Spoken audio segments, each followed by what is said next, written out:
ఒకసారి చదువమ్మా, ఒకసారి చదువు. ఇంతలో ఆయన శిష్యులు వచ్చి, చూడండి జాగ్రత్తగా వినండి, ఎంతలో ఆయన శిశువులు వచ్చి ఆయన ఒక స్త్రీతో మాట్లాడటం చూసి ఆశ్చర్యపడిరి.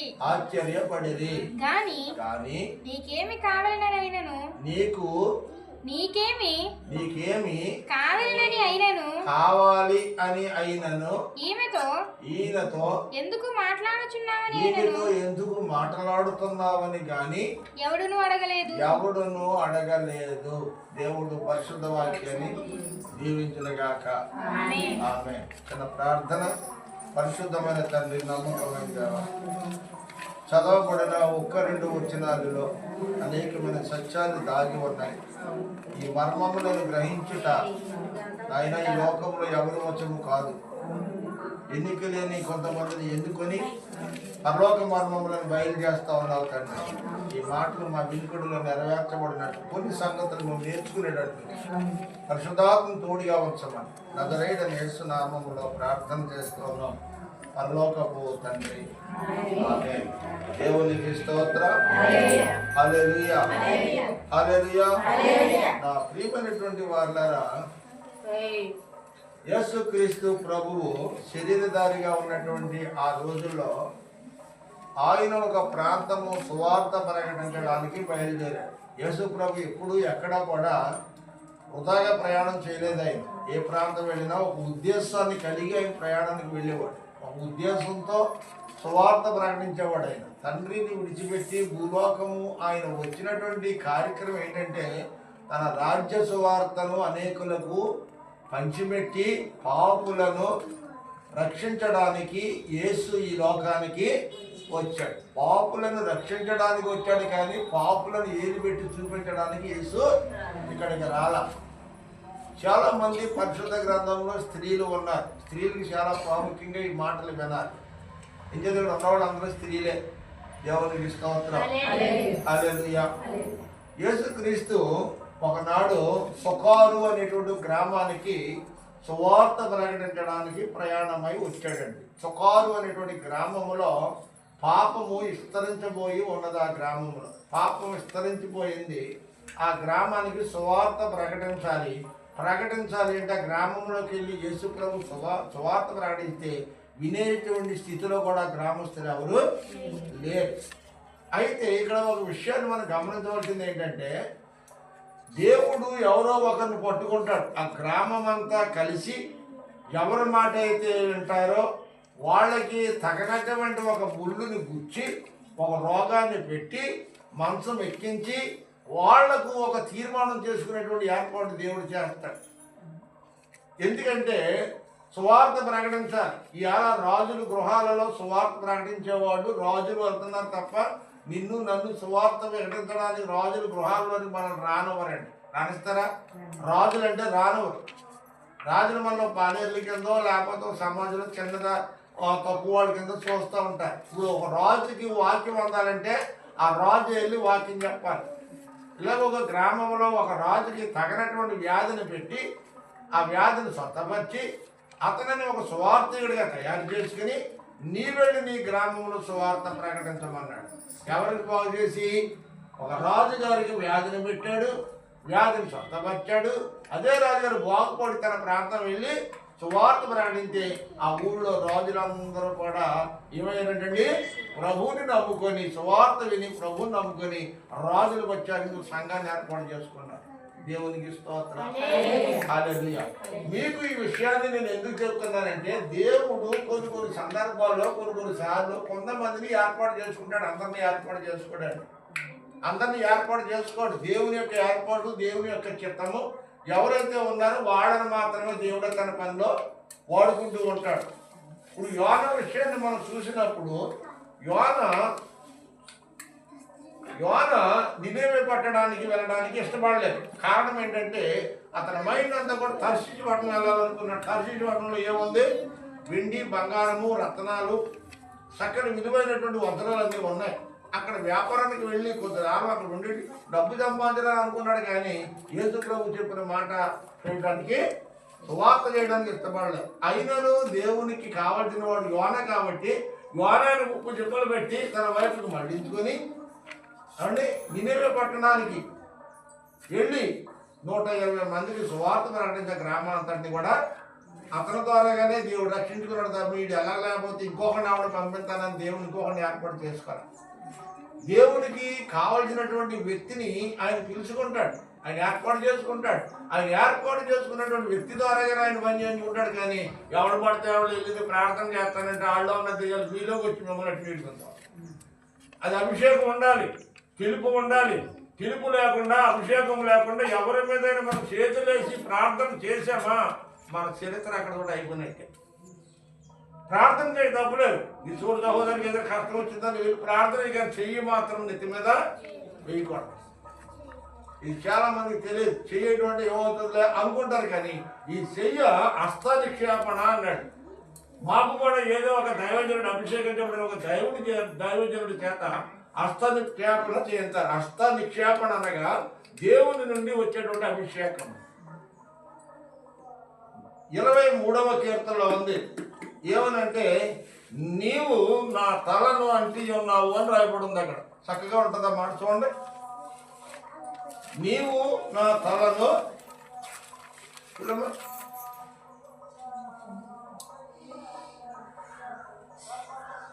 నూనెతో నా తల అంటి ఉన్నావు, నా గిన్నె నిండి పొర్లుతూ ఉన్నది. చాలు. దేవునికి స్తోత్రం. దేంతో అంటాడు దేవుడు తల? దేంతో అంటాడు? నూనెతో అనగా ఒలివ నూనెతో దైవజనుడు తలను దేవుడు అంటుతాడు. అంటటం అనగా అభిషేకము. దేవుడు ఒలివ నూనెతో దైవజనుడిని అభిషేకించిన తర్వాత మొట్టమొదటి పిలుస్తాడు, రెండవది అభిషేకిస్తాడు, మూడవది ఆయన ఎల్లమన్న చోటకే వెళ్ళాలి తప్ప మన కుప్పు గంతులు వేసి మన ఇష్టం వచ్చిన చోటకి వెళ్తాయని ఊరుకునేవాడు కాడు. అంటే దీని యొక్క అర్థం ఏంటంటే ఒక స్త్రీని వివాహం చేసుకునే ముందు దీన్ని ఏమంటారంటే మన పరిభాషలో తోంబలాలు పుచ్చుకోవడం అంటారు. ఏమంటే ఇరుపక్షాలు పెళ్ళికొడికి పెళ్ళికొడుకు ఇద్దరు నచ్చుకున్నారనుకో వెంటనే ఒక అండర్స్టాండింగ్ వచ్చి మాటలైపోయిన తర్వాత ఏం చేస్తారమ్మా ఇక్కడ తోంబలాలు పుచ్చుకొని భోజనాలు చేసి వెళ్తారు. దానికి అర్థం ఏంటంటే సగం పెళ్ళి అలా చూస్తామమ్మా అంతేనా? మరి మీ పిల్లలు పెళ్లి చేయలేదు పొద్దున్న పెళ్ళిళ్ళు. పెళ్లికి ముందు ఏమవుతుందంట తోంబలాలు చూడడం జరుగుద్ది. అంటే దేవుడు పిలుచుకొని అభిషేకించబడి తన సేవకు పిలుచుకున్నాడంటే అక్కడ దేని అర్థం ఏమిటంటే ఒక పురుషుడికి నీవు ఎలాగ ప్రదానం చేయబడ్డావో అలాగే సేవకుడు దేవునికి ప్రదానం చేయబడ్డాడు. మీకు ఎలాంటి విషయాలు మీకు తెలియదు.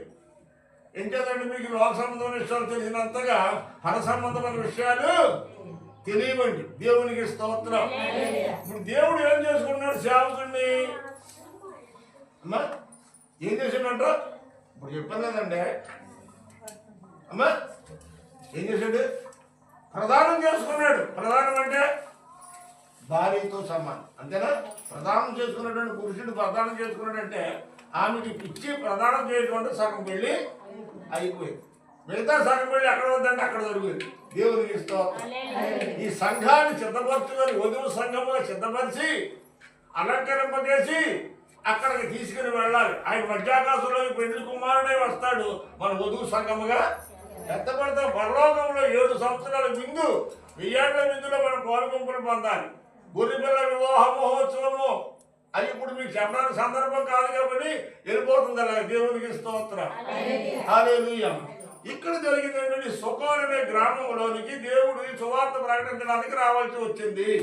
అందులో సువార్ అనే గ్రామంలో ఆయన వచ్చే ముందు ఆ వండిటంలో ఎండకి బాధపడుతూ నడుచుకుంటూ వచ్చేటప్పటికి ఆయన ఏమైందంటే కొంత అలసట వచ్చింది. ఆయన ఏమొచ్చిందమ్మా? అలసట వచ్చింది. అలసిపోయాడు. ఆయన మన వంటి స్వభావం కలిగిన వాడే, మన వంటి శరీరం కలిగిన వాడే. అందుకే శిలువలో శివనారాయణ అన్నాడు, తండ్రి నన్ను ఎలా నీవు చెయ్యి విడిచితివి అన్నాడు. అవునా? ఆయన పట్టుకున్నంత ఏం అనిపించాడు. ఎప్పుడైతే తండ్రి కుమారుడు చేయి విడిచిపెట్టాడో బాధలు అడిగిపోయింది. మనకెలాంటి బాధలు వచ్చినాయో ఆయన కూడా అలాంటి బాధలు అక్కడ అనుభవించాడు. దేవునికి స్తోత్రం. అయితే సుకార్ అనే గ్రామంలో యేసుక్రీస్తు వచ్చినప్పుడు అక్కడ ఒక స్త్రీ మధ్యాహ్నము 12 గంటలకు ఒక కడవ పట్టుకుని నీళ్లు వచ్చింది. దేనికి వచ్చిందమ్మా? నీళ్లు వచ్చింది. యేసు ప్రభు ఎక్కడ ఒంటరిగానే సువార్త ప్రయాణించాడు. ఆయన కూడా 12 మంది శిష్యులు ఉన్నారు. ఆయన ఏ ప్రాంతం వెళ్తే ఆ ప్రాంతంలో ఆయన కూడా వెళ్తున్నారు. ఆయన కూడా కూర్చుంటున్నారు. ఆయన బోధలు వింటున్నారు. ఆయన పెట్టే ఆహారం తింటున్నారు. ఆయన ద్వారా స్వస్థతలు పొందుకున్నారు. ఆయన కార్యాలు ఎలాంటివో, ఆయన మనిషి ఎలాంటిడో అన్ని కూడా ఉండి 12 మంది చూచుతున్నారు. దేవునికి స్తోత్రం. హల్లెలూయా. అయితే మిట్టమధ్యాహ్నం అయిపోయింది. శిష్యులు అన్నారు, ప్రభువా మేము ఆ ఎదరికెళ్ళి కొంత భోజనం ఎక్కడన్నా కొనుక్కొస్తాం, ఇది ఎక్కడ ఉన్నామని చెప్పి శిష్యులు ఎక్కడికో వెళ్ళారు. అంతలో ఈ స్త్రీ ఇక్కడికి వచ్చింది. ఎక్కడికి వచ్చింది? ఎక్కడికమ్మా? నీళ్లు చేదుకోవడానికి వచ్చింది. ఎక్కడి నుంచి వచ్చింది? సుకార్ అనే గ్రామంలో నుండి నీళ్లు చేదుకోవడానికి అక్కడికి వచ్చింది ఆ మనిషి. అసలు ఆయన వచ్చింది ఉద్దేశం ఏంటంటే ఆ మనిషి కోసం వచ్చాడు. ఆయన ఎవరి కోసం మాట్లాడుతున్నాను కదండి. ఆ స్త్రీ కోసమే ఆయన వచ్చాడు అక్కడికి. ఆయన రావటం, ఆయన ముఖ్య ఉద్దేశం కూడా స్త్రీ గురించే వచ్చాడు అక్కడికి. యేసు ప్రభు ఎందుకు వచ్చాడో, ఆయన ఉద్దేశం ఏమిటో ఆయన కూడా ఉన్న శిష్యులకు మాత్రమో తెలియదు. ఆయన అంటే పరిచయం ఉంది, ఆయనతో పరిచయం ఉంది.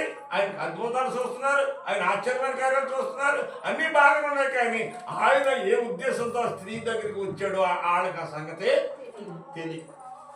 అలాగా తెలియకుండా ఉన్నారు, తిరుగుతున్నారు కానీ తెలియట్లేదు వాళ్ళకి.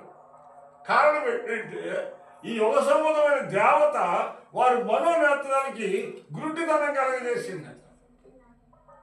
రోమా 1:21 అనుకుంటా. చూడమ్మ ఒకసారి.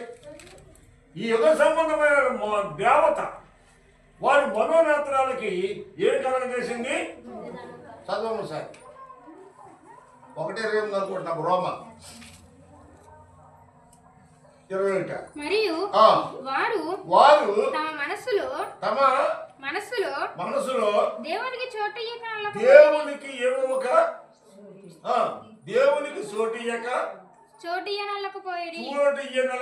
కారణం ఏంటి?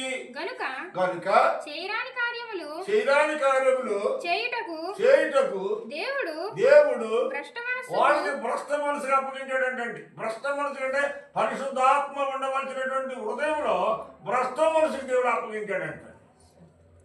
అర్థమైందా? ఇప్పుడు వాళ్ళు ఏ స్థితిలో ఉన్నారంటే ఆయన కూడా తిరుగుతున్నారు, ఆయన కూడా భోజనాలు చేస్తున్నారు, ఆయన మేళ్ళని ఉపయోగించుకుంటున్నారు, ఆయన సర్వస్వం వాడుకుంటున్నారు. కానీ ఆయనలో ఉన్నటువంటి పరిశుద్ధత, పరిపూర్ణత వీళ్ళ పరిపూర్ణంగా నమ్మని వారిగా ఉన్నారంటున్నాడు. మనోనేత్రాలకి అంధత్వం అని ఉంటుంది మరో మాట అక్కడే. వారి మనోనేత్రాలకి ఈ యుగ సంబంధమైన దేవత ఏం కలగజేసిందంటే, ఏం కలిగిందమ్మా? అంధత్వాన్ని కలగజేసిందంట. అంచేత వాళ్ళు సత్యాన్ని చూడలేకపోతున్నారు. సత్యాన్ని చూడాలంటే మనోనేత్రాలు తెరపడాలి, బాహ్య సంబంధమైన నేత్రాలు ముయ్యబడాలి, ఆత్మ సంబంధమైన నేత్రాలు తెరవబడాలి. అప్పుడు మన సంబంధమైనటువంటి కార్యాలను తేటగా నీవైనా నేనైనా ఆయన శిష్యులైనా చూడగలుగుతాడు. దేవునికి స్తోత్రం. హల్లెలూయా. అక్కడ ఏం రాయబడిందో మేము చదివాను. ఇప్పుడు వారు ఆయన కార్యాలను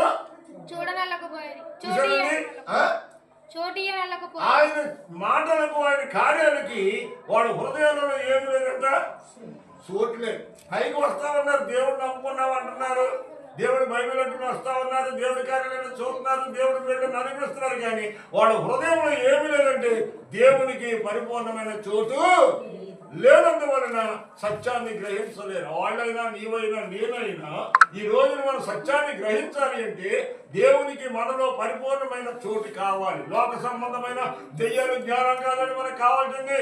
లోక సంబంధమైన తెలివితేటలు కాదు, ఈ లోక సంబంధమైనటువంటి ఆలోచనలు కాదు, ఆత్మ సంబంధమైన ఆలోచనలు కావాలి. అది నీకు కావాలంటే నీలో ఏముండాలంటే పరిశుద్ధాత్మ దేవునికి సంపూర్ణంగా చోటు ఉండాలి. చోటు లేకుండా మనం దేవుని బయట పెడితే లోపలే ఉంటుంది. అప్పుడు లోపలే ఉంటుందమ్మా, దెయ్యం ఉంటుంది.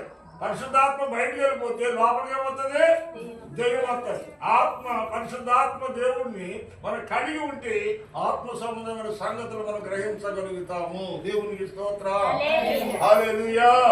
అయితే ఇక్కడ యేసు ప్రభువుకి ఈ స్త్రీకి జరుగుతున్న సంభాషణ అలా ఉంచండి. అక్కడ కాబట్టి సంభాషణ జరుగుతుంది. ఇది ఏం మాట్లాడుకుంటున్నారు అక్కడ? ఆయన వచ్చింది ఆ ఉద్దేశమే. ఆయన కోసం వచ్చాడు అక్కడికి. ఆమె అక్కడికి వచ్చింది. ఆ నేడు చేతి కూడా కుండ పట్టుకుని వచ్చింది. ఆ రోజుల్లో కొండలు ఎక్కువ దగ్గర వచ్చేవారు కానీ బిందులు అవి ఏమీ లేవు. అంత దూరం నుంచి ఎన్ని గంటలకు వచ్చిందమ్మా? మిట్ట మధ్యాహ్నము 3 గంటలు 12 గంటలకు వచ్చింది. ఉందా? చదువు సారి. అప్పటికి ఇంచుమించు 12 గంటలాయెను. 12 అయింది టైం. నీళ్ళకి ఎప్పుడు వెళ్తారు మీరు చెప్పండి అమ్మా. పొద్దునే వెళ్తాం కదా నీళ్ళకి. పొద్దున్న వాటర్ కూడా పొద్దున్న చూసుకుంటాం.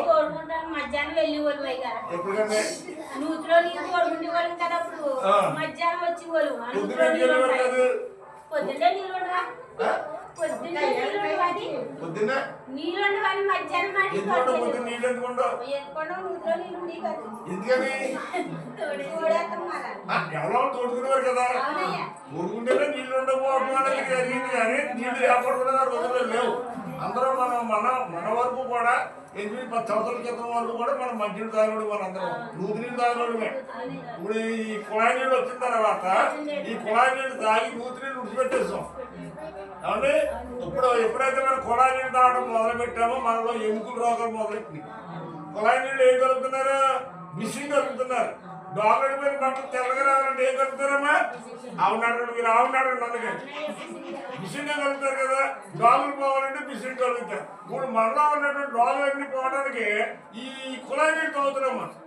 కుళాయి నీళ్ళు ఎంత ప్రశస్తంగా బట్టలు అవుతుందో చూడండి. మీరు కుళాయి నీళ్ళతో బట్టలు అనుకున్నప్పుడు మరి ఆ డాగులు మరక అంత నీళ్ళు వదిలేటప్పుడు ఆ నీళ్లు లోపలికి వెళ్తారు. ఎముకలు ఏమైపోతాయి? ఎప్పుడైనా ఆలోచించారు మీరు? ఎముకలు తినేస్తుందండి. కుళాయి నీళ్లు ఎముకల్ని తినేస్తాయి. అందుకనే ఏసీ గదుల్లో పడుకున్న వాడికి కుళాయి నీళ్ళు తాగిన వాడికి వస్తాయి ఎముకలు రోగాలు ఎక్కువ. అందుకనే పడిపోతుంది చిట్లు బాగుంది కదండి. ఏమీ లేదు. నువ్వు నిత్యం బాధపెట్టింది బొట్ట పెట్టలేదనుకో ఏదో చిట్లు కంటే వేరే సంగతి. ఏమీ లేకుండా చిట్లు పోవడం ఏంటి అంటే ఏమీ లేకుండా ఎముక చిట్లు పోతుందంటే ఎముకలో సత్తు ఉన్నట్ట లేనట్ట అర్థమైపోతుంది కదా. మనకు ఇదిగాను ఇలాంటి విషయాలు మనం జాగ్రత్తగా నేర్చుకోవాలి. దేవునికి స్తోత్రం. హల్లెలూయా. అయితే ఇక్కడ జరగవలసింది ఏంటంటే నీళ్లు చేరుకోవడానికి మిట్ట మధ్యాహ్నం 12 గంటలకు వచ్చింది. అది నీళ్లు తెచ్చుకునే టైం కాదు. మీరు ఏమన్నా సరే నీళ్లు తెచ్చుకునే టైం మాత్రం కాదు. మిట్ట మధ్యాహ్నం నీళ్ళకి వెళ్ళే టైం కాదు. వెళ్తే పొద్దున్నే వెళ్తారు, చదువుకోవడానికి వెళ్తారు కానీ మిట్ట మధ్యాహ్నం 12 గంటలకు నీళ్ళకి వెళ్ళే టైం కాదు. కానీ టైంలో మంచి వచ్చింది అక్కడికి. అమ్మా కానీ టైంలో వచ్చింది. ఆ వచ్చిన వాళ్ళు అన్నాడు దేవుడు, యా అమ్మా నువ్వు ఇంటికి వెళ్ళి మీ ఆయన తీసుకురా ఒకసారి. ఏమన్నాడు? మీ ఆయన తీసుకురా. చూడమ్మ రెండో మాట ఏముందా? యేసు నీవు వెళ్ళి నీ పెనుడిని పిలిచిరా ఒకసారి.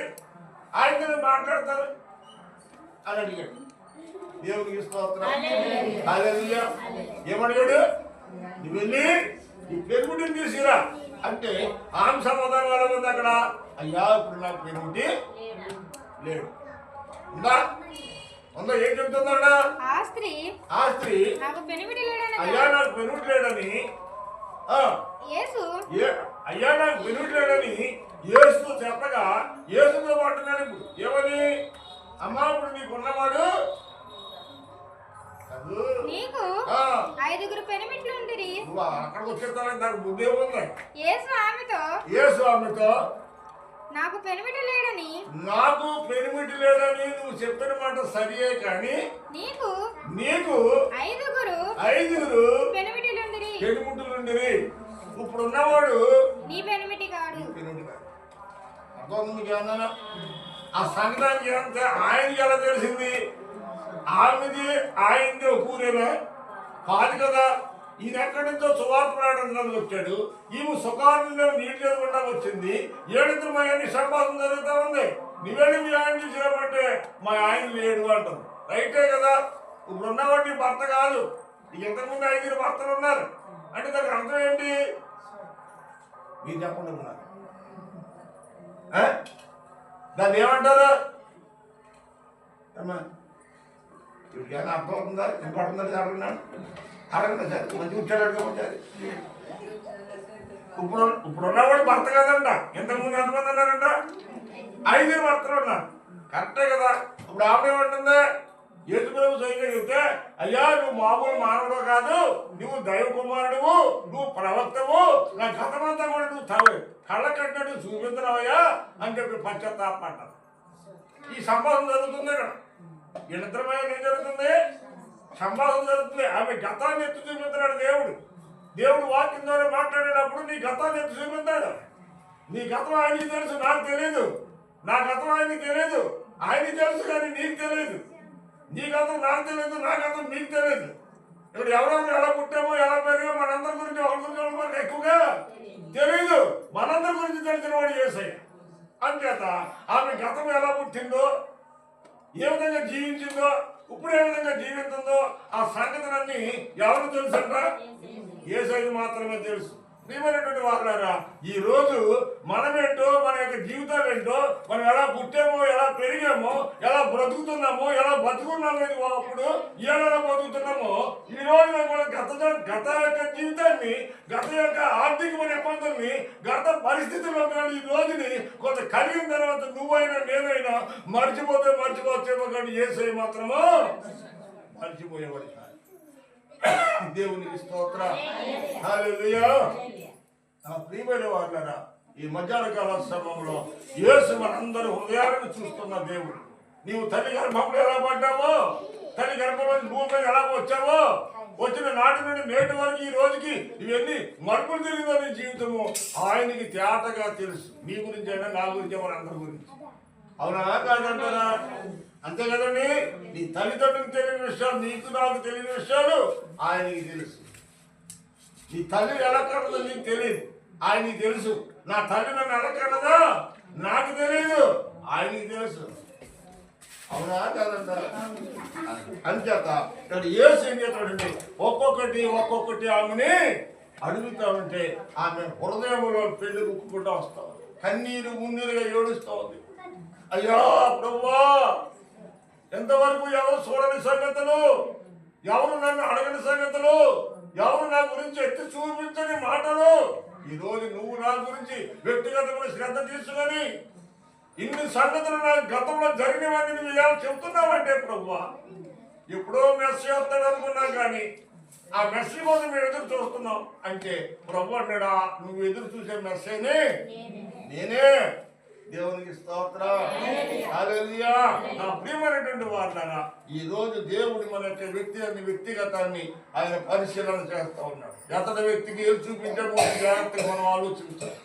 గుడ్డోడి దాంట్లో గుడ్డ ఇద్దరు కలిసి ఎక్కడ పడతారమ్మా? గోతులో పడతారు. అంతే. గుడ్డోడికి దారి చూపించలేడు. నీ కన్ను తేటగా కనపడితే ఒక గుడ్డోడిని తీసుకెళ్ళి దారిలో నిలబట్టగలుగుతావు. అందుకే దేవుడు అంటున్నాడు, ఈ యుగ సంబంధమైన దేవత నీ మనోనేత్రానికి గుడ్డితనం కలగజేసిన దానిని బట్టి నీవు సత్యాన్ని గ్రహించలేకపోతున్నావు. అందుకే నీ హృదయంలో యేసు యేసు యేసు అని నోటితో చెప్తున్నావు కానీ హృదయంలో పరిపూర్ణమైన చోటు నీకు లేదు. నీ హృదయంలో ఆయన చోటు ఉంటే ఆయన హృదయం నుంచి పవిత్రమైన మాటలు వస్తాయి. దేవుడు అంటున్నాడు, నీ హృదయం నిండిన దాన్ని బట్టి నీ నోరు మాట్లాడతాడు. నువ్వు ఇంట్లో నీళ్ళు వచ్చుకున్నావు, ఉప్పు నీళ్ళు అయితే ఉప్పుగానే ఉంటాయి, చప్ప నీళ్ళు అయితే చప్పకుండా, తీపి నీళ్ళు అయితే తీపిగా ఉండేది తాగినావు. ఆ కొండలో నీళ్లు నువ్వు తెచ్చిన నీళ్లు అది ఏ రుచి ఉన్నదో అది తాగేదాన్ని బట్టి తెలుస్తూ ఉంటుంది రుచి. మంచి నీళ్ళ చెడ్డ నీళ్ళు అని. అలాగే నీ హృదయమైన నా హృదయమైన ఈ కొండని అక్కడ పెట్టింది. నీళ్ళు చేదరాలు ఎక్కాను, నీళ్ళు తోడుకోలేదు, కొండ బట్టి వస్తుందంటే సంబంధం దొరుకుతుంది. అక్కడ సుకార్ అనే గ్రామంలో యేసుక్రీస్తు ఆ ప్రాంతం వచ్చాడు. యేసు ప్రభు ఊళ్ళోకి శిష్యులు ఊళ్ళోకి వెళ్ళారు. అంతలో ఈయన ఎవరితో మాట్లాడాడంట? స్త్రీతో మాట్లాడుతూ ఉన్నాడు. దేవుని సేవకుడికి స్త్రీ అని పురుషులు అని ఏమైనా ఉంటుందా? ఎవరు కష్టమైన ఉంటే కదా, ఆడలకు కష్టం, మగళ్ళకి కష్టమా? ఏమంటే రే సత్యనారాయణ బైక్లో నీకు పిన్ని చెప్తాను, ఇద్దరినే కూర్చో, ఇద్దరికి బాగా సమానంగా ఉంటుందో లేదో ఒకటి ముందు ఒకటి కొనుక్కొని ఉంటుంది చూద్దాం. ఉంటుందా? ఇద్దరికి సమానంగా ఉంటుంది కదా. ఆడవాళ్ళకి ఒక బాధ, మొగోళ్ళకి ఒక బాధ ఉండదు. ఈ సూదట్టుకొని గుచ్చితే నీకెంత బాధ ఉందో మొగోడికి కూడా అంతే బాధ ఉంటుంది. అవునా? ఉంటుంది. అంతే బాధ అనేది ఎవరికైనా అంటే అక్కడ స్త్రీయా పురుషుడు అనేది కాదు. అక్కడ దేవుడు లింగభేదాన్ని చూడట్లేదు. లింగభేదం నీకు నాకే. లింగభేదాలు మనకేనండి, దేవుడికి లేదు లింగభేదం. దేవుడు అందరినీ ప్రేమించాడు.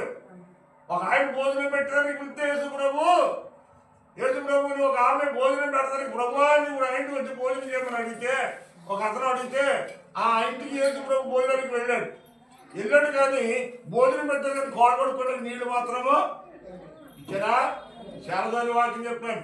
ఎవలేదు అక్కడ ఒక స్త్రీ కన్నీటితో తన యేసు ప్రభు పాదాలను కడిగి తన తల వెంట్రుకలతో ఆయన పాదాలు తుడిసింది. అవునా కదా? ఆ ఇంటి యజమానుడు అంటాడు, ఓ పనికి మందానా, పాపిస్తుదానా, బంగారమైన విలువైనటువంటి అత్తరంతో పెట్టుకుని ఆయన పాదాల మీద పోసావు, అంత నాశనం చేసేసావు, అది అమ్మేసి పేదలకు ఇచ్చుకుంటే పేదలు పొందుతారు కదా అంటే వాడికి పేదలు అవుతుంటే జాలి కాదు, అది అమ్మితే కొంత డబ్బు వస్తుంది, డబ్బు వచ్చి సంచులు పాడతారు. అన్నమాట అన్నవాడెవడో ఇస్రాయేలు యోధ. ఇవన్నీ తెలుసుకోవాలి.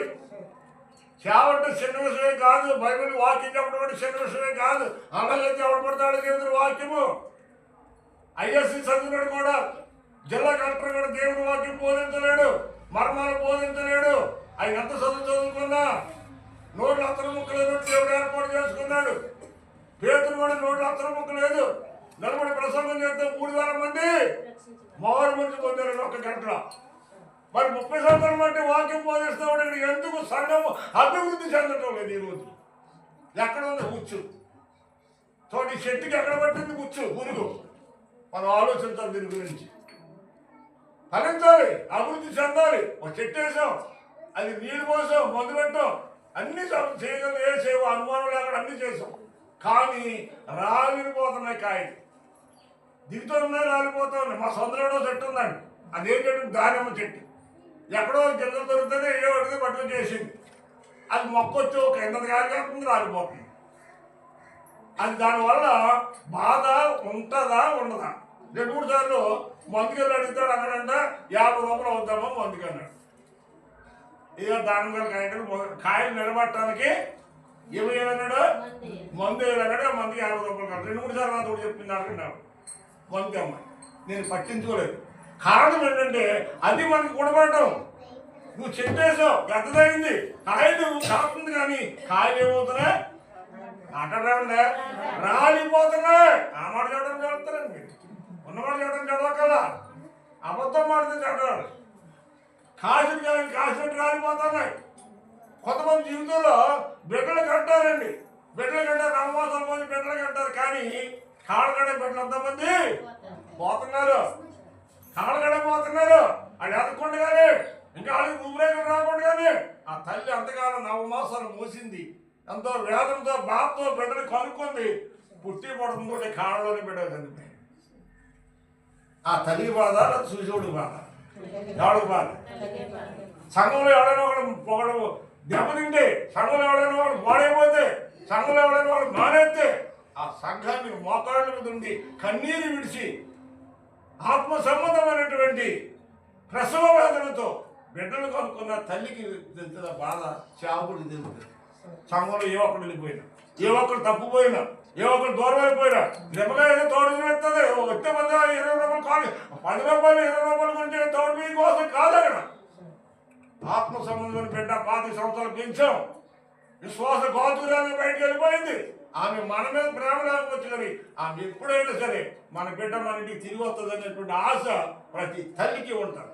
25 సంవత్సరాల క్రితం నీ బిడ్డ తప్పిపోతే ఎక్కడికైనా తీర్థంలోకి వెళ్ళి ఏదో బతుకుంటే భూమి నా బిడ్డల కోసం తిరిగి వస్తాడని ఆశ తల్లి ఎదురు చూస్తుంది. అలాగే నేను కూడా ఎదురు చూస్తామండి. అది ఆత్మ సంబంధంగా ఆలోచించనే తప్ప నీవు శరీరకంగా ఆలోచించే నీకు అలాంటి ఏం అర్థం కాదు. ఎవరైనా సరే కావచ్చు.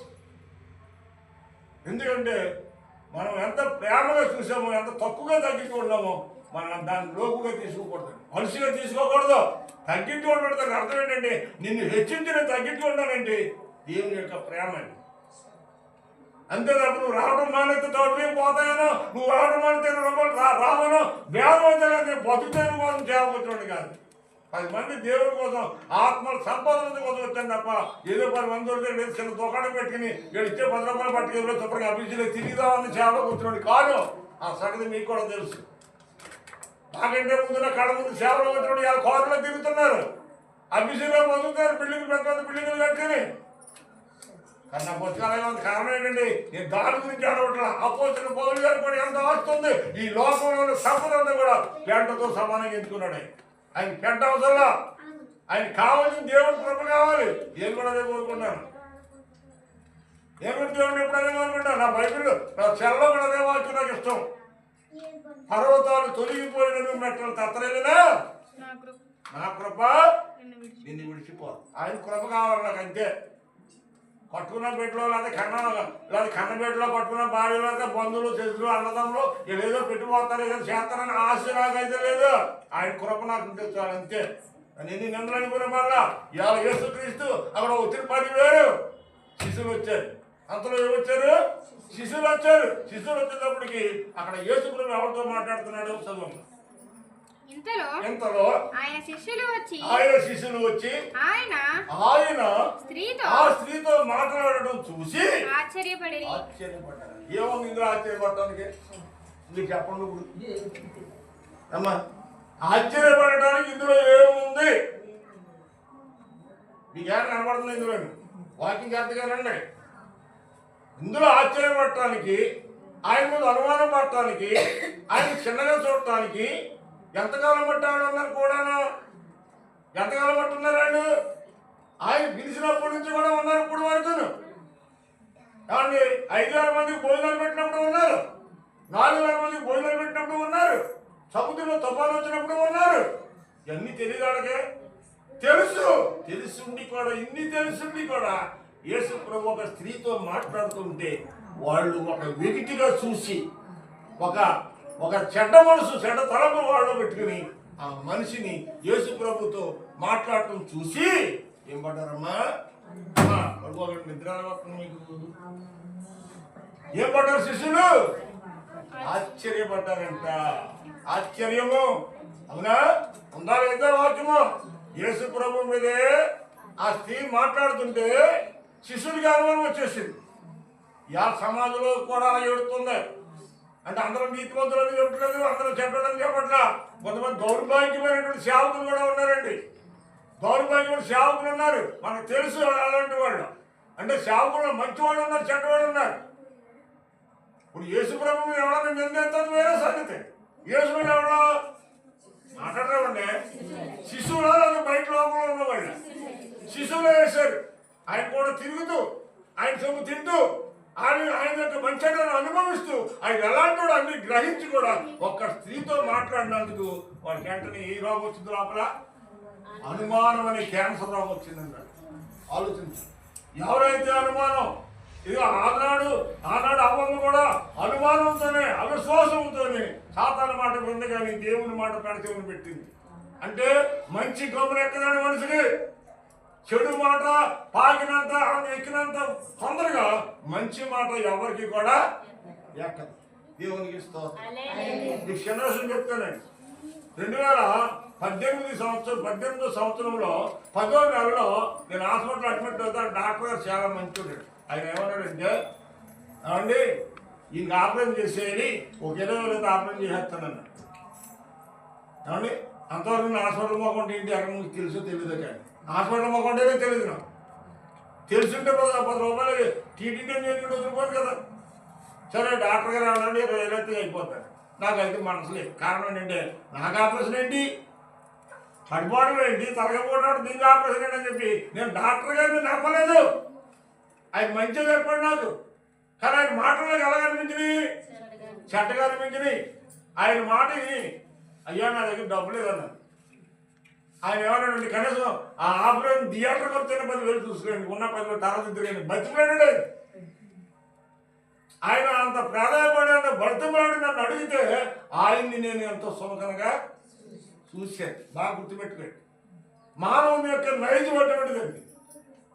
మనకి ఎవరైనా అంత ఏదైనా పట్టుకొని పెట్టారనుకో, వీళ్ళు మనకి ఏది ఎక్కడ పెట్టారని మన వాళ్ళకి ఏదో ఉపకారం ఉండే ఉంటుంది. అలాంటి వాళ్ళు అందరూ ఉంటారు, కొందరు ఉంటారు. మన ఎవరికైనా పక్కన ఉపకారం చేసేవాళ్ళకండి మన వల్ల వాళ్ళకి ఏదైనా ఉపకారం ఉందేమో అందుకని మనకి ఈ యొక్క పని చేసేదని అనుకుంటాడు. అలాగే ఆయన మాట వినకుండా ఈ రోజు దాదాపు 16-17 లక్షల రూపాయలు ఖర్చు పెట్టుకున్నాను, కానీ నా రోగం ఇప్పటికి కుదిరిపడలేదు. అంచెంచెలు దేవుని యొక్క మహాకృపను బట్టి ఈ విధంగా మీ మధ్యలో ఉండి ఎంత పులిపోరో వాటిని చెప్పగలుగుతున్నారండి పరిశుద్ధాత్మ దేవుని యొక్క కార్యమే. కానీ ఈ పక్క అంతా పనికిరండి. మీకు ఆ సంగతి తెలుసు. నేను దేనికన్నా జారపడి మధ్యలో అయితే ముక్కులు అంటున్నట్టు వచ్చేస్తాను. ఇప్పుడు చెబుతున్నాను మీకు ఎరగని వాడు. ఏపీ దేనికన్నా ఆనుకుని నీళ్లు తాగితే ముక్కులోంచి వచ్చేస్తాడు నీళ్ళు. తాగి నీళ్ళు గొంతులోంచి ముక్కులోకి వస్తాయి ఈ సైడ్ నుంచి. కారణం ఏంటి? నరాలు పనిచేయట్లేదు. నరాలు చచ్చిపడిపోయి సత్యాన్ని నమ్ముతాను. యాది గతి ఉండేది కాదు కదా. సత్యాన్ని కడజాన్ని పెట్టాను, అసత్యాన్ని నమ్మాను. అతన్ని నమ్మలేదు. చివరికి అన్ని హాస్పిటల్లో తిరిగి తిరిగి తిరిగి ఎక్కడో ఒక మోసపూరితమైన డాక్టర్ చేతిలో పడి సర్వాన్ని కూలిపోయినాడు.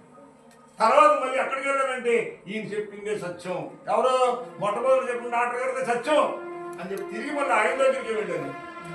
ఆయన మొట్టమొదటి నన్ను ముట్టుకోవడానికి ఇష్టపడలేదు. నేను ఆయన నన్ను నమ్మి చేరుకోదు, కానీ ఆయన్ని నేను నమ్మలేదు. పైగా మాట్లాడలేదు, కానీ లోపల ఉందని నేను అర్థం చేసుకున్నాను. అర్థం చేసుకున్నాను తమాయికం కాదు కదా. సరే అర్థం చేసుకుని క్వాలిటీ అయ్యా నన్ను క్షమించండి, నాకు తప్పు అయిపోయింది చెప్పి బ్రతిమలాడి ప్రాధాయపడితే చాలా చెప్పి నేను కనికరపడి చూసి మందుగా ఇచ్చాడు. తర్వాత ఇది వచ్చింది, ఏంటిది కరోనాలు వచ్చేసింది.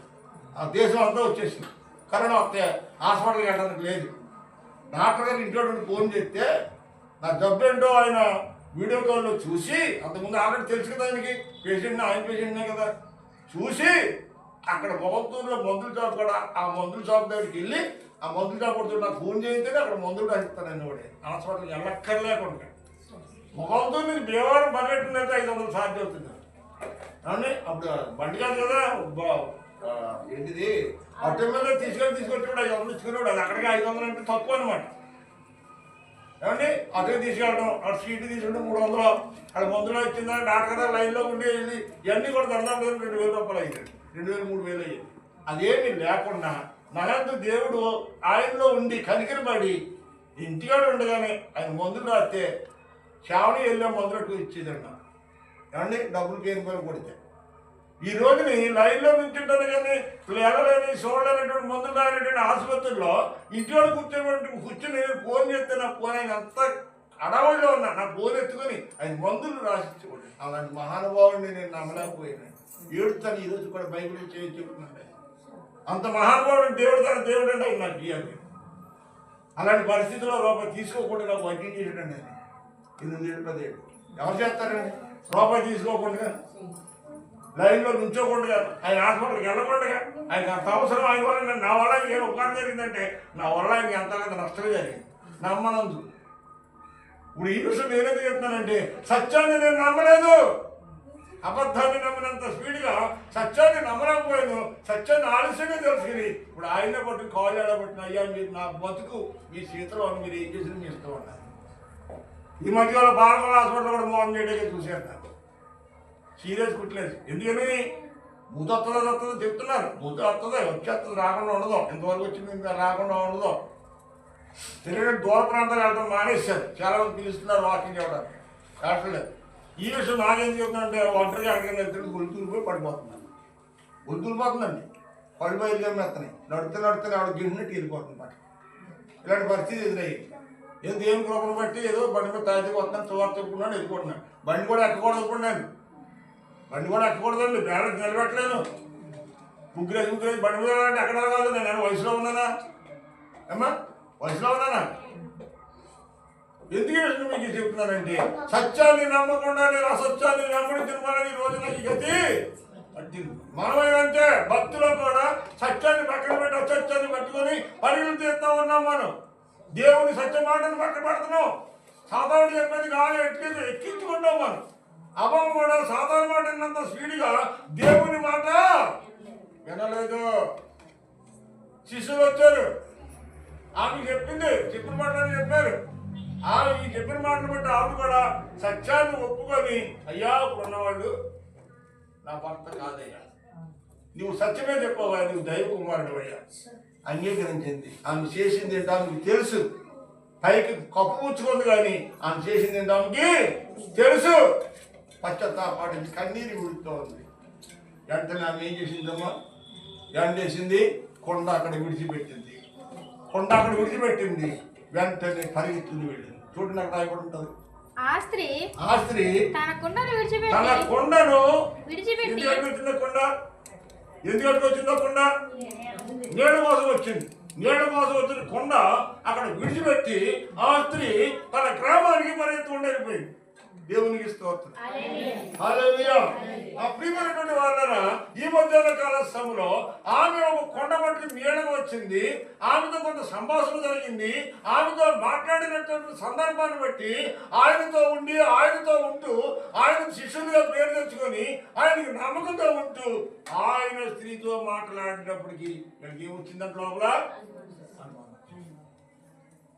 యేసు ప్రభు అంతటి వాడిని ఆ స్త్రీకి ఏం కట్టారు, అనుమానం కట్టారు. ఈ రోజు నాలాంటి వాడికి అనుమానం కడితే పెద్ద విశ్వాసం అంటారా అమ్మా? నాలాంటి వాడు నీలాంటి వాడికి అనుమానం కడితే పెద్ద విశ్వాసమే. సాతాను అనుకుంటాను అంతే. అంతే సాతానా పో. రోజు యేసుక్రీస్తు ప్రభువు వాడు పేతురుతో ఇష్టపడ్డాడు. పేతుర్ని ఇష్టపడ్డా లేదా? ఏదైనా విషయంలో పేదరికి చెప్పేవాడు, పేదరికి కూడా ఏదైనా డౌట్ ఉంటే పేదరికి తెలియజేసేవాడు, పేదరికి కూడా ఏదైనా విషయం ఉంటే యేసు ప్రభువుని అడిగి తెలుసుకునేవాడు.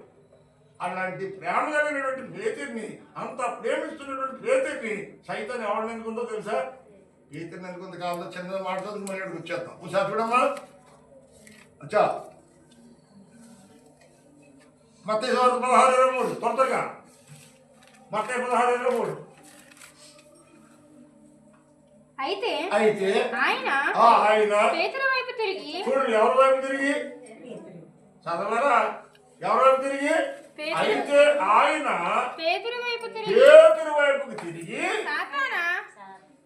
ఏమన్నాడు? మాట్లాడాడా? ఎవరిని అన్నాడా? పేతురారా యేసు ప్రభు శిశువుల్లో నమ్మకమైన శిష్యుడు. అవునా? నమ్మకమైన శిష్యుడు కాబట్టి కడుపులో ఏదైనా ఉంటే అతనికి చెప్పేవాడు, అతనికి ఏదైనా డౌట్ ఉంటే ఈయన అడిగి తెలుసుకునేవాడు. అలాంటి వ్యక్తిలో యేసు ప్రభు అంటాడు, ఇప్పుడు సాతానా నా వెనుకకు పొమ్ము. నువ్వైతే ఏమంటావు చెప్పు. ప్రేమ కుమార్ పైకి వెళ్ళి సాతానా పోరాను అనుకోండి, ఏమంటారు? అంతే అంటదా? ఇంకేమంటారా? నేను సాతానా కనపడుతున్నాను నీకు, నువ్వు సేవకుడు పోయినా ఆవిడకి ఎన్ని భాషలు తల్లి భాషలు మాట్లాడాలి. దేవునికి స్తోత్రం. ఆవిడైనా కదా, ఎవరైనా అంతే. అవును కదండి. ఇప్పుడు పేతురు ఏమంటున్నాడు? పేతురు వైపు చూసి ఏమన్నాడు? సాతానా నా వెనక్కి పో. దేవుడు ఎక్కడ మొహమాటం పడలేదు. మొహమాటాలు మనం చూస్తాం. ఇద్దరు వ్యక్తులు దెబ్బడుతున్నారంటండి. అంటే కర్రమంటే కప్ప పాము, ఎడమంటే పాము. కప్ప పాము దెబ్బడుకుంటే మరణంలో తగ్గు తీర్మానం వచ్చినాయంట. కర్రనండి, కర్ర అంటే కప్ప పాము వచ్చిందండి. ఇడికంటే తప్పు అంటే పాము వచ్చిందండి. కప్పకే ఈరోజు పాముకి ఈరోజు అయిపోతాం ఉన్నమాట అండి కదా. అంచేత కొంతమంది ఏం చెప్తారంటే నీళ్ళు కూడా పోతారు. సత్యాన్ని మాట్లాడ ప్రాణాపాయం వచ్చినా సరే నమ్మకంగా ఉండాలి. పేతురు ఏమయ్యాడు? సరిగ్గా టైం వచ్చేటప్పటికి వంకడం నువ్వు అది ఎవరో నాకు తెలియదన్న పేతుని ఏర్పాటు చేసుకున్నాడు. పేతురు నమ్మకంగా ఉంటాడు కదండి. అంచేత పేతురు అంతటి వాళ్ళలోనే ఎవరు వచ్చారంట? సైతానుడు వచ్చాడు. పేతురు అంతటి వాళ్ళని సైతాన్ వస్తే నీలో నాలో నాటకం వచ్చిందా? రాదా? వస్తాడా? పేతురు అంటే మన గొప్పడే కాదు. పేతురు మంచి దైవభక్తుడు.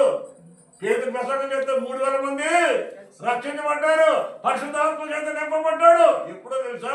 వాళ్ళ ఉన్న దురాత్మ బయటికి వెళ్ళిన తర్వాత వెంటనే పరిశుద్ధాత్మ చేతుల్లోకి వచ్చింది. పరిశుద్ధాత్మ మనలోనికి వస్తేనే సత్యాన్ని గ్రహించగలుగుతాం. అది లేకపోతే కనుక సాతాను దెయ్యము ఆత్మ మనలో ఉన్నంత కాలము పైకి పేతురులాగా ఉన్నాడు. కానీ పేతురు మొఖం చూసి పో సాతానా, పేతుర్ని చూస్తున్నాం, మనం రూపం చూస్తున్నాం అంతే. కానీ ఆ స్త్రీతో అది మాట్లాడాడో ఆ సంగతి శిశువుడికి తెలియదు. ఆయన ఏం మాట్లాడాడు ఆవిడ గురించి ఆయనకి తెలియదు, వాళ్ళకి తెలియదు. అసలు ఆయన అక్కడికి వచ్చిన ఉద్దేశం ఏంటి వాళ్ళకి తెలియదు. ఏమి తెలియకపోయినా కానీ ఈ దెయ్యాలు జ్ఞానంతో నింపబడినటువంటి వీళ్ళు యేసు ప్రభు స్త్రీతో మాట్లాడుతూ ఉంటే ఆశ్చర్యపడ్డారు. విన్నారా దిమరి గారు? ఆశ్చర్యపడ్డారంట. దేవునికి స్తోత్రం. ఇలాంటి ఎక్కడ జరుగుతుంది? పల్లెటూరులో ఎక్కువ జరుగుతాం. సందరాడు 6 7 ఎవరైనా ఎదురున్న మనిషితో మాట్లాడుతున్నాడు, పక్కన ఆశ్రమంలో పోతే ఏంటి సందడి పాటర్ గారు ఆవుతో మాట్లాడుతున్నాడు, అది పాటర్ ఏంటి పాటర్ గారు ఏంటి సందరాడు ఆవుతో మాట్లాడుతుంది, ఆవిడేంటి సందరాడు పాటర్ గారితో మాట్లాడుతుంది. ఇలాంటి ఆలోచన ఎక్కడ వస్తాయి? పల్లెటూరులో వస్తాయి కానీ టౌన్లో రావు. నాకు అర్థం చేసుకోండి, మీరు నన్ను తిట్టుకున్నా కొట్టుకున్న బాగా పల్లెటూరులో వస్తుంటాయి. దొరపోతే ఏంటంటే దోడ కట్టేమంటే దొరపోతే ఏంటో లేదు వాడు తెలియదు. వాళ్ళకి మూర్ఖంగా దొరపోతే ఏంటదా ఏంటో దోడ ఎక్కడికి వస్తుంది? అబద్ధాలు నమ్మేటువంటి లోకం అండి ఇది, అసత్యాన్ని నమ్మే లోకం అండి. ఈ రోజుని అబద్ధాలను మోసాలను చేసి జిమ్మికులు చేసేవాడిని నమ్ముతున్నారు కానీ యథార్థంగా ప్రభు సేవ చేసిన వాడిని.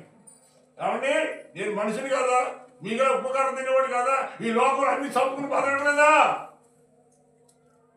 ప్రియమైన వాళ్ళారా, మన మంచితనాన్ని కాలదనుకుంటే ఉన్నది కూడా దొరకకుండా పోదు. దేవునికి స్తోత్రం. మన సంఘం అభివృద్ధి చెందాలంటే పుట్టిన పెట్టిన జాగ్రత్త కాపాడుకోవాలి. కాళ్ళకాడే పోతూ ఉంటే మందిరానికి వచ్చేవాళ్ళని రాకుండా మనమే అడ్డుబండలుగా ఉంటే మందిరానికి ఎవరు వస్తారు? ఎందుకు చెడు ఆలోచన, ఎందుకు చెడు తలంపులు, ఎందుకు చెడు మనస్తత్వం? సంఘాన్ని పాడు చేయడానికి సాతాను ఎవరినైనా వాడుకుంటాం. చేపను వాడుకోవచ్చు, చేపరాలను వాడుకోవచ్చు, లేకపోతే సంఘంలో ఎవరైనా ఎక్కువగా ప్రేమించేవాడిని కూడా వాడుకోవచ్చు. సాతాను చాలా యుక్తిపరుడాడు. అందుకని ఎవరిని వాడుకున్నాడు? ఎవరిని వాడుకున్నాడమ్మా? పేతురుని వాడుకున్నాడు. పేతురు అయితే నాకు సూట్ అవుతాడు అనుకున్నాడు. ఏదో ఎవరిని వాడుకున్నాడు? అమ్మని వాడుకున్నాడు. పరలోకంలో ఉండగా దేవుడిని వాడుకోవాలని చూసేటువంటి వాడు, దేవుడు హృదయాన్ని వాడు కనుక వీడు ఇక్కడ ఉండడానికి తగినటువంటి వాడు కాదని చెప్పి పరలోకమును బయట గెంటేసాడు దేవుడు. పరలోకాన్ని గెంటేసాడు సైతాన్ని. మనందరికంటే ఇష్టమైన కుమారుడు సాతానేనండి దేవుడికి. ప్రపంచ సోదరి వాడు పేరు విశ్వసుందరి కదమ్మా. విశ్వసుందరి అంటే వాడంత అందమైనటువంటి వ్యక్తి ప్రపంచంలో ఎక్కడ? విశ్వసుందరి అంటే విశ్వంలో ఎవరు ఆడంత అందగాడు లేనంటే అంత అందగాడు ఏమైపోయాలా? తనను తాను గర్వించుకొని, తన ఉన్నత స్థితిని బట్టి గర్వించుకొని దేవునికి నాకు కొంచెమే, దేవునికి నాకు ఏమనుకున్నాడు? ఈరోజు సేవకుడికి నాకు కొంచెం తేడా నువ్వు అనుకుంటాను వచ్చావు కానీ సేవకుడికుండే స్థాయి సేవకుడిదే, నీకుండే స్థాయి నీకుండిదే. నీకు డబ్బు ఉంటే ఉండొచ్చు, లోకంలో ధనం ఉంటే ఉండొచ్చు, తెలివితేటలు ఉంటే ఉండొచ్చు, చదువు ఉంటే ఉండొచ్చు. సేవకుడికి ఎప్పుడు ఎవరు సరిపోవాలి? ఈ లోకంలో ప్రతి ఉద్యోగానికి జీతం ఉంది, సేవకుడికి జీతం లేదు. దేవుడు ఇచ్చిన జీతమే. దేవుడు ఏ స్థితిలో ఉంటే ఆ స్థితిలోనే. నీ ఇంటికి ప్రార్థన చేయడం వచ్చిన పావల తెచ్చిన మొత్తం కానీ అదే నువ్వు కూలిపనికి వెళ్ళి నీకు 1000 రూపాయలు 800 కూలి ఇస్తా ఉన్నప్పుడు నీకు 300 200 తెచ్చుకుంటావు. నువ్వు వాహనం వేసుకుంటావు. చేపడు ఏనాడని అడిగాడా? నువ్వు రూపాయి ఇచ్చినా, 2 రూపాయలు ఇచ్చినా, 500 ఇచ్చినా, 1000 ఇచ్చినా, 2000 ఇచ్చినా, 10,000 ఇచ్చినా, ఎవరు ఇచ్చినా వాళ్ళు ఇచ్చారు కానీ ఎంత ఇచ్చినా పట్టుకెళ్తావు. కానీ నువ్వు ఎంత ఇచ్చావు అనేటువంటిది నాకు ముఖ్యం కాదు. నువ్వు ఎంత ఇచ్చినా నువ్వు ఇచ్చిన దాన్ని బట్టి 100 రెట్లు దేవుడు నీకు ఆశీర్వాదాలు ఇస్తాడు. అది మాత్రం గుర్తుపెట్టుకోవాలి. దేవునికి స్తోత్రం. పనివాడి జీతానికి పాత్రుడు అంటే పని చేసిన వాడి జీతానికి పాత్రుడు. ఎంత అని అడిగి పట్టుకెళ్ళడానికి సేవకుడికి లేదు. దేవునికి స్తోత్రం. పెళ్ళిళ్ళు కూడా ఎంత ఎందుకు పెట్టారనే విషయాన్ని ముగింతారు. పెళ్ళిళ్ళకి ఎంత ఎందుకు పెట్టారంటే ఇంటికి వచ్చి కాలుకి కొంతమంది 10 ఇచ్చేవాళ్ళు, కొంత 20 ఇచ్చేవాళ్ళు, 100 ఇచ్చేవాళ్ళు, 1000 ఇచ్చేవాళ్ళు, ఇలా రకరకాలుగా ఉంటారు. కొంతమంది ఏం చేస్తారంటే ఈ యొక్క స్థితిగతులు బట్టి స్థితి వేరు, ఉన్నా కానీ వేరేట్టుగా ఉండేవాళ్ళు కూడా ఉన్నారు. ఇలా కొంతమంది కొన్ని గృహాలకు వెళ్ళినప్పుడు, కొంతమంది ప్రార్థన చేసినప్పుడు, ఈ మధ్యకాలంలో నాకు అలా ఒకరికి ప్రార్థనకి వెళ్ళాం, తోడుపాలలో ప్రార్థనకి వెళ్ళాం. అలా దావిదాడి ఇంటికి వెళ్ళి చెప్పి అక్కడ ఏదో మాట్లాడి ప్రార్థన చేయవచ్చాం. ఏదో కలిగించి బాధ అనిపించింది నాకు. ఇద్దరు ఆత్మీయ కుమారుడే కదా, అవునా కదంటారు? ఆత్మీయ కుమారుడే కదా. బాధ అనిపించింది. ఇంటికి వెళ్ళి వాళ్ళు కూడా బాధపడ్డారు. వచ్చేస్తామని గారు ఇంకా అన్నారు. నేను చెప్తున్నాను, విషయం చెప్తున్నాను. అలాగా ఇంకేదైనా మనలోంచి వెళ్ళిపోయినటువంటి వాడు తిరిగి రావడం కోసం మనం ఎదురు చూస్తారు తండ్రి. నా బాధ ఏంటంటే మనం ఎవరైనా చర్చికి వచ్చారని భాగ్యలక్ష్మి ఉందని ప్రభు నమ్ముకుందా లేదు. అప్పుడు కూడా చర్చికి వస్తుంది, ఏదో మనం బాధపడే దేవుని వాక్యం అలాగే ఈ తల్లి కూడా ఈ మధ్యకాలం చర్చి వస్తున్నాడు. వాళ్ళు మనం జాగ్రత్తగా బలపడి వాళ్ళని జాగ్రత్తగా చూడాలి. మనం చంటి పిల్లలు ఎలా చూస్తాం, మనం జాగ్రత్త చూస్తామా లేదా?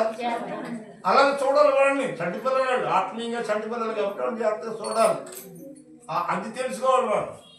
అంతేగాని మనం ఏదో దేహజ్ఞానం లోకజ్ఞానం పెట్టుకుని వాళ్ళని దృష్టితో చూసేందుకు సంఘాలు నిలబడవు. సంఘాలు నిలబడి ఆ సేవకులు కూడా ఆత్మభ్రష్ట అయిపోయి రోజులు కూడా వస్తా ఉన్నాయి అన్నాడు.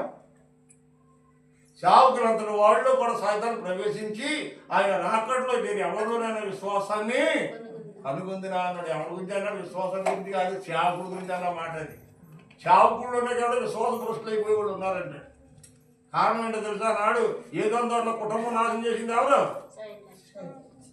అవ్వమ్మ కారణం. అవ్వమ్మ చోటిచ్చింది.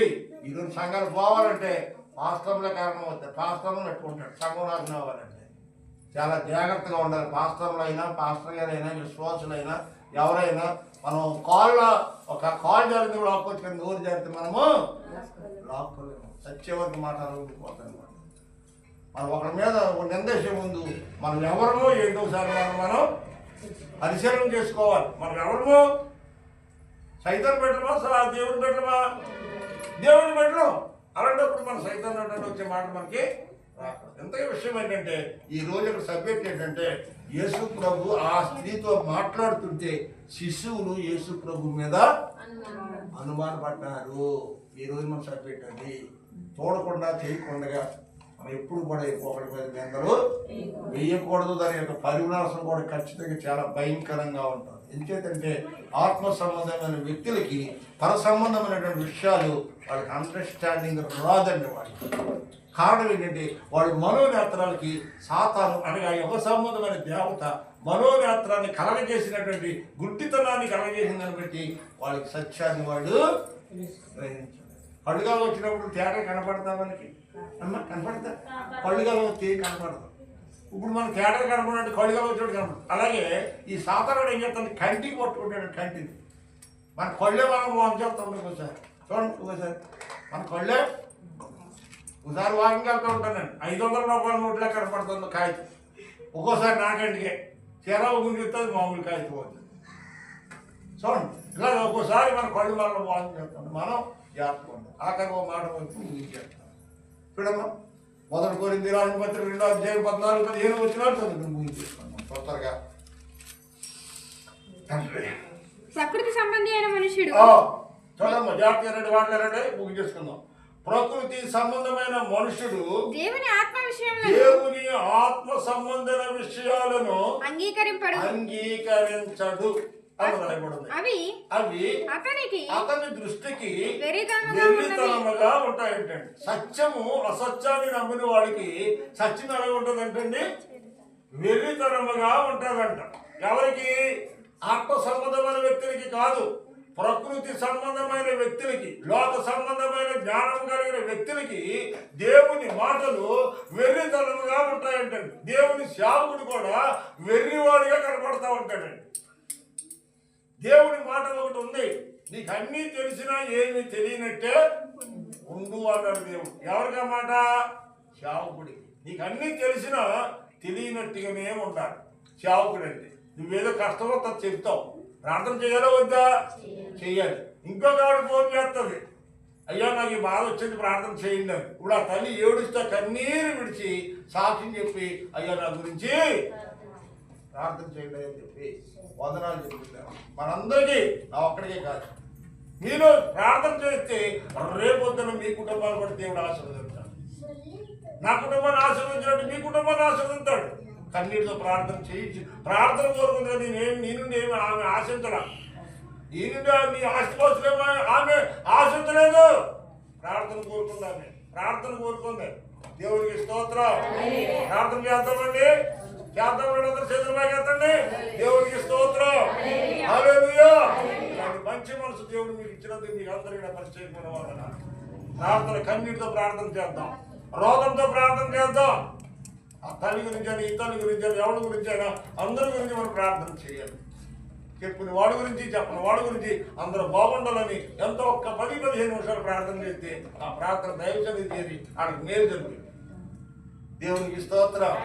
హల్లెలూయా. ఏమి సంబంధం ఏంటండి? ప్రకృతి సంబంధమైన మనుషులు అనగా ప్రార్థన చేయని వాళ్ళు, పరిశుద్ధత తెలియనటువంటి వాళ్ళు, పరిశుద్ధ గ్రంథం అంటే ఏంటో తెలియనటువంటి వాళ్ళు గ్రంథాలు చేత పట్టుకుంటారు కానీ గ్రంథం విలువ చాలా మందికి తెలియదు. పరిశుద్ధ గ్రంథం యొక్క విలువ తెలియాలి, ఈ పుస్తకం యొక్క విలువ తెలియాలి. 66 గ్రంథాలు ఉంది ఇందులో. ఈ 66 గ్రంథాలు ఒక్కొక్కటిగా చదువుతా ఉంటే ఒక్కొక్క విషయం తెలుస్తూ ఉంటారు. నువ్వు వండుకున్నది 4 మీద చూస్తేనే దాని కృషి ఏంటో తెలుస్తుంది నీకు. అంతేగాని వండేసి చేరు పందుల పాటు సరిపోయే వరకు నువ్వు తింటామని ఇక్కడ పాలెక్కి పోవాలి. అంచేత ఉప్పు ఎక్కువైనా తినడానికి పనికిరాదు, అలా తక్కువైనా తినలేము. తక్కువ తీసుకోవచ్చు కానీ ఎక్కువ ఆడసి వెళ్ళిపోయావు అనుకో ఎందుకు పనికిరాదు. అలాగే మన యొక్క విశ్వాసం కూడా దేవుని ఎడల పరిపూర్ణంగా సమానంగా ముందుకు సాగిపోతూ ఉంటాడు. దేవునికి స్తోత్రం. హల్లెలూయా. ప్రియమైన వారులారా, ఈ మధ్యాహ్న కాల వాక్యం ముగిస్తున్నాం. ప్రకృతి సంబంధమైన వ్యక్తి ఆత్మ సంబంధమైన సంగతులను నమ్మడు అని రాయబడింది. చెప్పమ్మా. ప్రకృతి సంబంధమైన మనుషుడు. ప్రకృతి సంబంధమైన మనుషులు అంటే దేవుని భయం లేని వాడు, దేవుని భయం లేని వాళ్ళు, దేవుని భయభక్తులు లేనటువంటి వాళ్ళు ప్రకృతి సంబంధమైన మనుషులు. దేవుని ఆత్మ విషయమున, దేవుని ఆత్మ సంబంధమైన విషయాలు ఇప్పుడు దాకా మనం ఏం చెప్పుకున్నాం? శరీర సంబంధమైన ఆత్మ సంబంధమైన సంగతులా? ఆత్మ సంబంధమైన సంగతులు మనం ఒక్కొక్కటిగా పరిశుద్ధాత్మ ద్వారా మనం వింటున్నాం. ఎన్నటువంటి వాక్యాన్ని మనం జాగ్రత్తగా నమ్మి విశ్వసించే నీ జీవితంలో కార్యం జరుగుతుంది. నీ విదేశం వెళ్ళిపోయావంటే నీ జీవితంలో ఎన్ని సంవత్సరాల మధ్యలోకి వచ్చినా నీటి అడుగునున్నటువంటి బండరాయి ఎలాగైతే ఉంటుందో నీ బతుకైనా నా బతుకైనా అలాగే ఉండిపోవాలి. సముద్రం వాళ్ళు ఎన్నో రాళ్ళు ఉంటాయి, ఎన్ని వందల సంవత్సరాలైనా దాంట్లో చిన్న నీరు చుక్క కూడా ఒక బొట్టు కూడా రాయి లాక్కోదు. నీ హృదయం రాతి మారిపోయింది అనుకోండి. ప్రకృతి సంబంధమైన విషయాలు బాగా బుర్రగెక్కించేసుకుని ఆత్మ సంబంధమైన వ్యక్తిగా నువ్వు నటిస్తున్నావు కానీ, ఆత్మ సంబంధమైన వ్యక్తిగా నువ్వు ఉంటున్నావు కానీ, ఆత్మ సంబంధమైన సంగతులు నీ లోపలికి వెళ్తున్నాయి కానీ అవి లోపల నిలబట్టలేదు, బయటకు వెళ్ళిపోతున్నాయి. ఈ చేతులు ఎన్నో ఆ చేతుడి వెళ్ళిపోతున్నాయి బయటికి.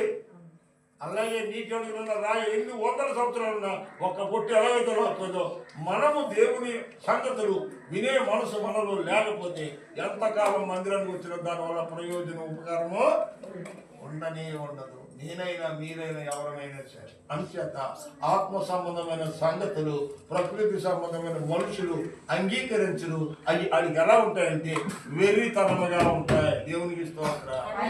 దేవుని మాటలు ఎలా ఉంటాయంట అమ్మా? వెర్రితనంగా ఉంటాయి. దేవుని మాటలను వెర్రితనంగా తీసుకుంటావా? దేవుని సేవకుని వెర్రివాడుగా నువ్వు లెక్కెడతావా? చివరికి అదే పరిస్థితి నీకే వస్తుంది. నువ్వేమైతే ఇచ్చావో అదే పంట కోస్తావు రేపొద్దు. అందుకని మనం వినవలసింది వినాలి, వినకూడనివి వినకూడదు, చూడవలసినవి చూడాలి, చూడకూడనివి చూడకూడదు. సువార్త ప్రకటించింది. ఎక్కడికి వెళ్ళింది? కొండ అక్కడ విడిచిపెట్టింది. కొండ ఏమిటది? పాపపు కొండను విడిచిపెట్టింది. పాపం అనే కొండను అక్కడ విడిచిపెట్టింది.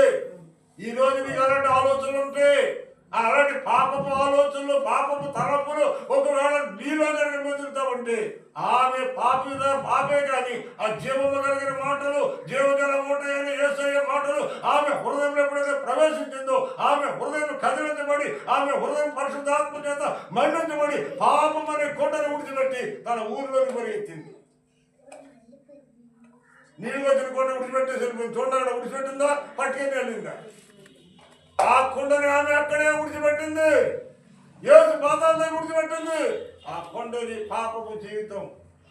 ఏ రకమైన పాపమైన సరే కావచ్చు, నోటి మాటలో పాపం కావచ్చు, కంటి చూపులో పాపం కావచ్చు, వ్యభిచారంలో పాపం కావచ్చు, లేదా నోటి బూతుల్లో పాపం కావచ్చు, ఏ రకమైన పాపమైనా సరే ఆ పాపము కొండని యేసయ్య పాదాల దగ్గర నీవు విడిచిపెట్టుకొని యేసయ్య మాట నీలో నిలబడతావు. నీలో నాలుగునైనా ప్రియమైన దేవుని బిడ్డ పాపపు కొండను యేసు పాదాల దగ్గర విడిచిపెట్టింది. తన గ్రామానికి పరిగెత్తుకు వెళ్ళింది.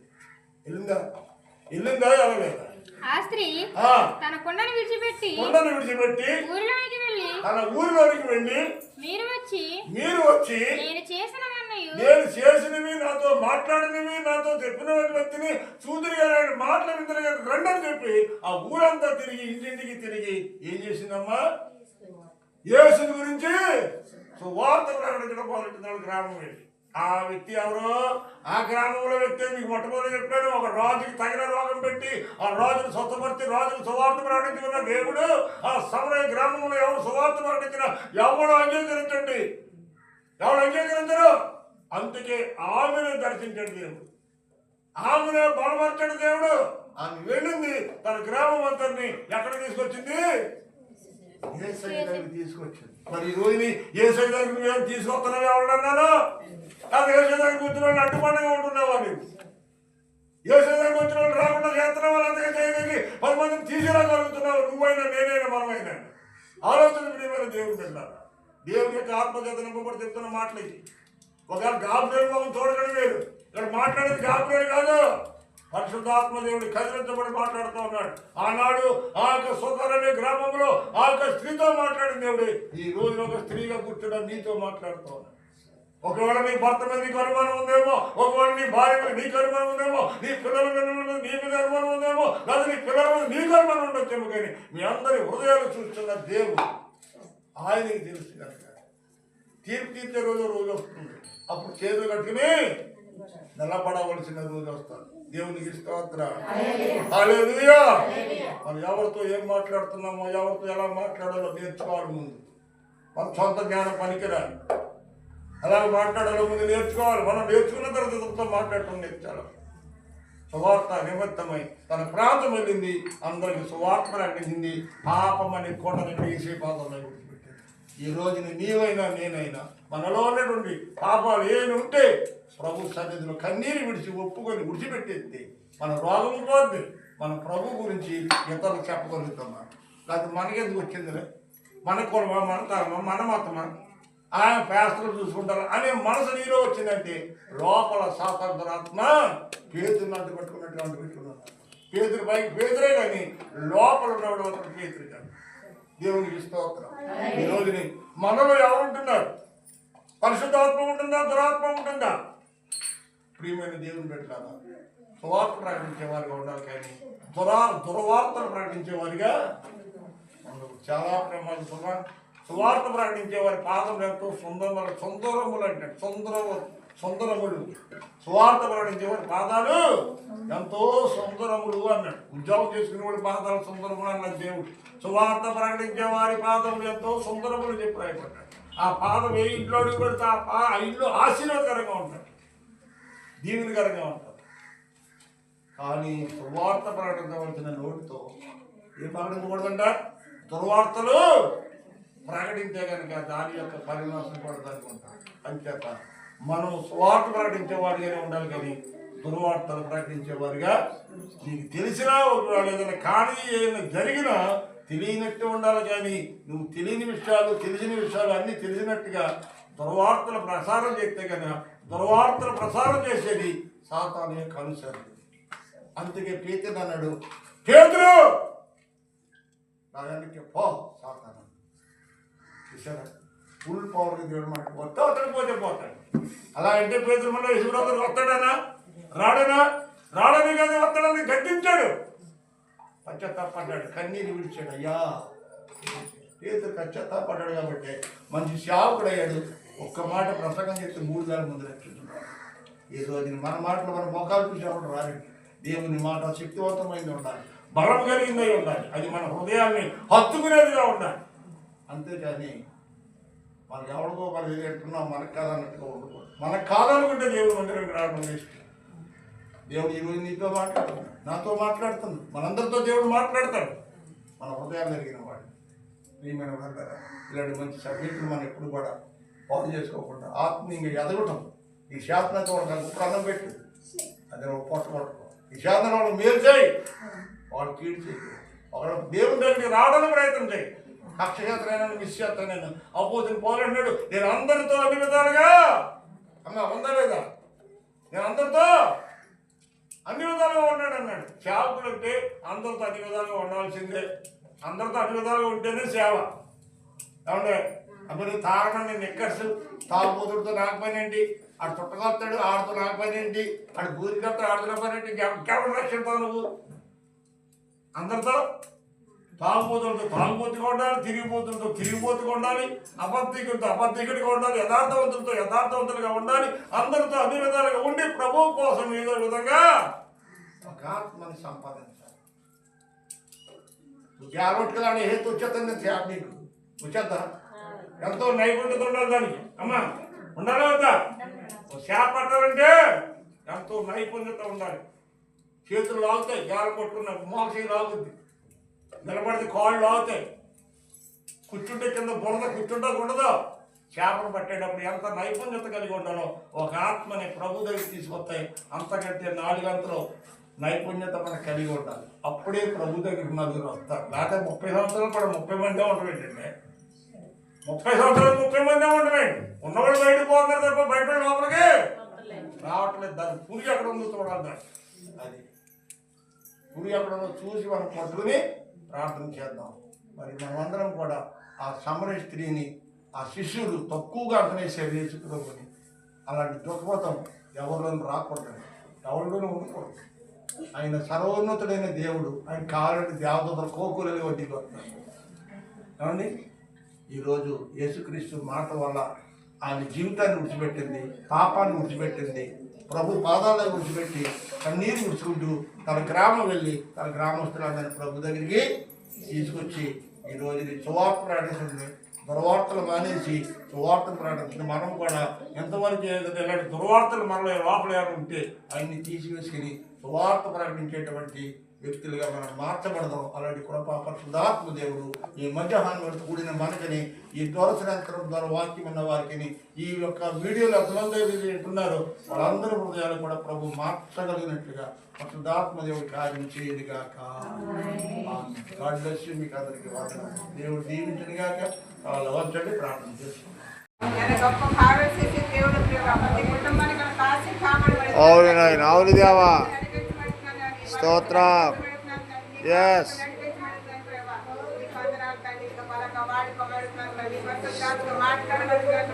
Yes. అవును బాబు, హల్లెలూయా, ఆమేన్. Yes. అవును దేవా, స్తోత్రం.